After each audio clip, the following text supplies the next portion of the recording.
somewhere. Just a minute. It's not in there. Nope. Just a minute. Nope, it's not there. Have you got it? Have you got it? No? I can't find it. I cannot find it. You know what I can't find? A Ryan Garcia story. The Ryan Garcia story. It's not here. It's not here this week for the business and boxing of boxing. Actually, this is the business of boxing bit. And he's had a quiet one. He's had a malted milk drink. He's gone home early and he's put his feet up. Watched a bit of telly. Gone to bed. Get some Z's. Mind you, we haven't had the weekend yet, have we? But there's no Ryan Garcia story, apart from, of course, the hangover, in my mind, of him possibly fighting Manny Pacquiao. Right. Ryan Garcia, who is at the height of his powers, probably, fighting Manny Pacquiao. Right. I can't believe it, really. Manny Pacquiao didn't look good last time out against Alpo. I've said this before, haven't I? And here he is, fighting someone who is many years younger than him, who actually is doing well in the ring, actually. Although we could say, well, it was all the Ostarine what did that. It was the Ostarine governor what did that. Yeah, his match against David Haney, it was the Ostarine what did it. I don't think it was entirely. I think he actually had a very... Mind you, he was a few pounds over his opponent's weight, wasn't he? But I don't think it's a good idea, Manny. Manny, it's like saying, I'm just going to have a bath. What I think I'll do, it's a bit cold in here. I think I will just put an electric fire on the side of the bath. I'll just balance it there. There's no problem. That's basically what he's doing, I think. I'm not saying it's that bad, but I'm worried about him. So there's no Ryan Garcia story this week, but there is an overhang from that because I can't quite believe it. I know it's about money, but sometimes you've got to be careful, ain't you? And you've got to look at your brand, ain't you? And you've got to look at your legacy in this business of boxing. Yes, for LAW, LAW, Live Audio Wrestling, the Live Audio Wrestling. Yes, for the Tidster and Uncle Brady. Yeah, Uncle Brady. Yes, and this is Steve Swift's Rambling Reviews. It's a sort of adjunct. That's the word I'm using. Adjunct of that sort of thing I do. The thing I do regularly with increasing regularity. Despite what the judge said, I'm still doing it. So, the only other things that we have this week in a kind of, hello Zuzu, there's my little cat there she is. Hello. Oh, yes, very nice to see. She's beautiful thing. And she's interested in the boxing as well, you see. She can't believe that Ryan Garcia, there's no story this week. Couldn't believe it. And the only other stories really are based around Canelo, because it's still rumbling on with regard to William Skull and his decision not to fight William Skull and to be stripped of the IBF title, because that was who he was fighting William Skull for. And then also to decide not to fight David Benavidez, who's moved up in weight now, and to fight Edgar Berlanga instead. Now, he's definitely not running away from David Benavidez. Definitely not. He's not. Right. He's not. I mean, he may have turned and he may be running. He may be pacing quickly away. He might be doing, but he's not running. He's not running. Okay. He's just picked up his pace. That's all. Maybe he's forgotten to pick up his slushie. He paid for it and left it on the counter and he's going back. It could be that. Maybe that's why or maybe he's trying to break his new shoes in. I don't know, but he's definitely not running away from David Benavidez. Definitely not. He's not running away from David Benavidez. No, he probably isn't. But because he's not on the I can't even say it. Expected trajectory. It's a tough little phrase, that. Expected trajectory. Sounds like a prog band. Here's the new single from Expected Trajectory. Yeah, it does sound like a prog band. Anyway, because he's not on the usual expectation, that's better. The usual expectation of opponents, people are saying, well, I could fight him, couldn't I? The latest to do so being Chris Eubank Jr. Now, Chris Eubank Jr. has said that he could fight Canelo next year. He could. And maybe he won't, but he could. But it's part of the business of boxing, isn't it, that you say, all right, you haven't got an opponent at the moment. Let's just say who you might be fighting, and then you'll get some column inches, and that's what's happened, folks. Just throw Canelo's name in, because you could fight him. You could. You probably won't, but you could do. I'm relaxing now. I've relaxed into it. It is the second round, I think, isn't it? Or is it the third in this 2.0 of the business of boxing? I've had the magic sponge. I've had a bit of a pep talk from my trainer. Do it better! Do it better, you fool! That's basically what they said. And I said, well, how do I do that? How do I do that? I don't know, just blooming do it better. Anyway, can I have some of that magic drink? No! That sort of thing. Anyway, he said he could be fighting Canelo Alvarez. And at this point, he could be. Because you don't... once you say, I'm not going to fight that person, I'm going to pick a person, and the governing body says, yeah, go on then. Not exactly like that. They might have just done it like this. Oh, yeah, go on then. Might have done it like that. Or they might have been, go on then. Could be like that. I don't know. But as soon as they say, off you go, pick your own opponent, it's not like picking your own potatoes, is it? It's not like that. So I'll have these two and then one from the back. Anyway, as soon as they said that, it opened the door, doesn't it? Because a lot of people go, I could have a go. I could have a go, couldn't I? I could have a go. I mean, they might say it 3 times. They could do. And so that's what Chris Eubank Jr. has said, who's always been, in my view, in the shadow of his dad. Chris Eubank Sr., in case you were wondering.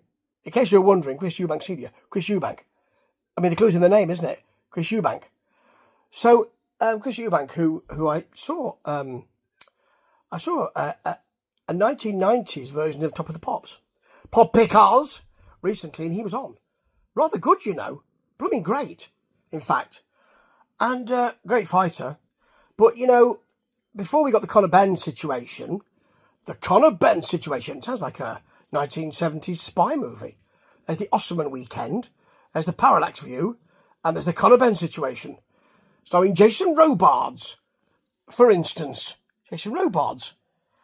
Yes, my friend Alan will like that. Hello, Alan. I know you'll watch. It's lovely. Thank you. So, they were fighting each other. This was in the midst of... We seem to have forgotten this. Before Conor Benn tested positive, and we had all that shenanigan about it, they were due to fight each other. And not really because they wanted to fight each other. Conor Benn was staying at his weight. Chris Eubank Jr. had to come down massively in weight, and did so. He was prepared for the fight, but it was really because it was the rubber match between the two fathers, Nigel Benn and Chris Eubank Sr. So they can't fight anymore because they're not going to get in the ring because, well, they could these days, but, you know, they're not going to do that, not at that time. So let's have their kids to fight. And let's not bother how the kids feel about it. I mean, maybe that wasn't the case. Maybe they were both well up for it. But it didn't seem like their fight. It seemed like their father's fight and a promoter's fight. So anyway, Chris Eubank Jr. deserves to have some big-time fighting before his career finally ends. And he's very open about all of that. Nice wrestling T-shirt here. Yes, you see, it's the Haskins. It's the Haskinses. Remember them? ROH and all that. Where they've gone? Maybe they can tell me if they're watching this. Anyway, it's about time he got some higher profile work. And I endorse this. So, he might fight Canelo, he might not. I'll tell you who might fight Jake Paul. Well, anyone. I mean, he's saying he's going to fight Mike Tyson in November. Eric Esch, Butterbean, would like to fight Jake Paul if Mike Tyson can't. Now, what Eric Butterbean Esch has said is, I'll give you, I think it's $1.5 million if you'll fight me. So I suppose he thinks, well, the money from the pay-per-views alone will be much more than that. I mean, Mike Tyson, even though he's from the past, does have some cachet, and so does Butterbean, but not as much as Mike Tyson, I'm afraid. However, Butterbean's quite right in that he thinks, well, he's not necessarily right. What I think is that it's a bit fishy that they suddenly found that Mike Tyson had an ulcer. You know, I've been saying this for many days, haven't I? Many weeks. It seems like a lifetime. So what Eric Esch has said is, and this is the business of boxing, folks, they're scamming you. They're scamming you. He said, I mean, he's used that word, I think. So he's saying, it's been reported that he's saying that they never intended to fight and he's scamming you. I don't quite know how that works though, Eric, because if it was a scam and they were never going to fight, then no one's really made anything out of it, because those people who bought the tickets, they can get refunds, I presume, or they can make a decision about the person who takes his place if Tyson doesn't fight. So who's made any money? I don't think anybody has. I think the promoters are out of pocket. Jake Paul's probably out of pocket. And the business of boxing and the boxing of boxing is tarnished because of it. But how's it a scam, Eric?